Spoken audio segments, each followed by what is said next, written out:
دنیا کا سب سے طاقتور انسان جس نے سلطنتوں کو مٹی میں ملا دیا، آج ایک بستر پر خاموش پڑا ہے۔ وہ بول نہیں سکتا مگر زندہ ہے، اس کی آنکھیں سب کچھ دیکھ رہی ہیں مگر جسم ساتھ نہیں دے رہا۔ کمرے کے باہر جرنیل کھڑے ہیں، ہر ایک کے دل میں ایک ہی سوال ہے، اگر یہ مر گیا تو دنیا کس کے ہاتھ میں جائے گی؟ اور پھر خاموشی سے، سکندر اعظم مر چکا تھا، لیکن اصل سوال یہ نہیں کہ وہ مرا، اصل سوال یہ ہے وہ مرا کیسے۔ VOA ٹی وی کی ویڈیوز میں ایک بار پھر سے خوش آمدید۔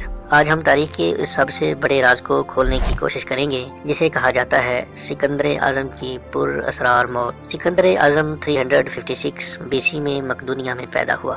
باپ فلپ دوم، استاد ارسطو۔ صرف 20 سال کی عمر میں بادشاہ بنا اور صرف 13 سال میں یونان، مصر، ایران، افغانستان اور ہندوستان کی سرحدوں تک ایسی سلطنت قائم کر دی جو اس سے پہلے کوئی انسان نہیں کر سکا تھا۔ وہ جنگ ہارتا ہی نہیں تھا مگر تقدیر سے نہیں لڑ سکا۔ 323 BC مقام بابل۔ سکندر دنیا کا بادشاہ بن چکا تھا مگر اس کی خواہشیں ختم ہی نہیں ہوئیں۔ وہ چاہتا تھا عرب فتح کرنا، روم کی طرف بڑھنا، پوری دنیا کو ایک سلطنت بنانا، لیکن قدرت نے کچھ اور ہی فیصلہ کر لیا تھا۔ تاریخی حوالوں کے مطابق ایک شاہی دعوت منعقد ہوئی، سکندر نے شراب نوشی کی، اچانک پیٹ میں شدید درد ہوا، بخار تیز ہوتا چلا گیا۔ اگلے 10 سے 12 دن سکندر بستر پر رہا، بولنے کی طاقت ختم ہو گئی مگر ہوش میں رہا۔ یہی وہ لمحہ تھا جہاں شک پیدا ہوتا ہے۔ سکندر کی موت کے بعد کئی دن تک لاش خراب نہ ہوئی، نہ بدبو، نہ گلنے کے آثار۔ اس دور میں یہ بات ناقابل یقین تھی۔ یہی وجہ ہے کہ زہر اور سازش کی باتیں شروع ہوئیں۔ کچھ قدیم مورخین کہتے ہیں سکندر کو شراب میں زہر دیا گیا۔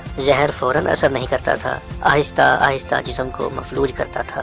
درباری جرنیل، حسد کرنے والے قریبی لوگ، طاقت کے بھوکے سیاستدان۔ لیکن سوال باقی ہے، کیا اس دور میں ایسا زہر عام تھا؟ جدید سائنس کہتی ہے ممکنہ بیماریاں یعنی ٹائیفائڈ، ملیریا، شدید انفیکشن۔ اس بیماری میں انسان ہوش میں ہوتا ہے، جسم مفلوج ہو جاتا ہے، سانس آہستہ آہستہ بند ہوتی ہے۔ یہی وجہ ہو سکتی ہے سکندر بول نہ سکا مگر زندہ رہا اور لاش دیر تک خراب نہ ہوئی۔ سکندر کے مرنے کے فوراً بعد سلطنت ٹکڑوں میں بٹ گئی، جرنیل ایک دوسرے کے دشمن بن گئے، خون ریز جنگیں شروع ہو گئیں۔ سوال یہ ہے، کیا یہ سب اتفاق تھا؟ کچھ مورخین کہتے ہیں سکندر کے قریبی ساتھی ہی اس کی موت سے فائدہ اٹھانے والے تھے، اسی لیے سازش کو مکمل طور پر رد نہیں کیا جا سکتا۔ زہر شواہد کم، شک زیادہ، بیماری سائنسی لحاظ سے مضبوط، سازش سیاسی فائدہ واضح۔ ممکن ہے سچ ان تینوں کے بیچ ہو کہیں۔ سچ یہ ہے کوئی پوسٹ مارٹم نہیں ہوا، کوئی قطعی ثبوت نہیں، سب کچھ تحریروں پر مبنی ہے۔ اسی لیے سکندر اعظم کی موت تاریخ کا سب سے بڑا اور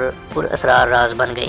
جس شخص نے دنیا فتح کی وہ اپنی موت کو نہ سمجھ سکا۔ سکندر مر گیا مگر اس کی موت نے تاریخ کو زندہ رکھا۔ آپ کے خیال میں زہر، بیماری یا سازش؟ کمنٹ میں اپنی رائے دیں اور ایسی مزید تاریخی اور معلوماتی ویڈیوز کے لیے VOA ٹی وی کی اس ویڈیو کو لائک، شیئر اور سبسکرائب ضرور کیجیے گا۔ پھر ملیں گے ایک نئی ویڈیو کے ساتھ، تب تک اللہ حافظ۔